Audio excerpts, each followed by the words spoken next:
Paidimari Venkata Subbravu was an Indian Telugu author who is the best remembered as the composer of National Pledge of India. 1962 പൈതിമാരി Venkata സുബ്ബറാവുവാണ് പ്രതിജ്ഞ തയ്യാറാക്കിയത്. 1963 വിശാഖപട്ടണത്തെ സ്കൂളുകളിൽ ഇത് ചൊല്ലിത്തുടങ്ങി.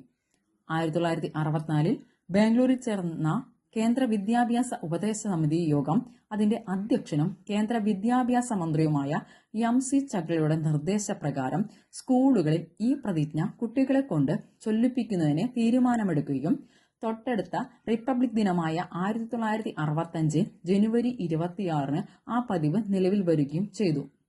ദേശീയ പ്രതിജ്ഞ പ്രാദേശിക ഭാഷയിൽ വിവർത്തനം ചെയ്യണമെന്നും സ്കൂൾ പാഠപുസ്തകങ്ങളുടെ ആദ്യ താളുകളിൽ അച്ചടിക്കണമെന്നും സമിതി നിർദ്ദേശിച്ചു. തെലുങ്കു ഭാഷയിലാണ് ആദ്യമായി പ്രതിജ്ഞ എഴുതപ്പെട്ടിട്ടുള്ളത്.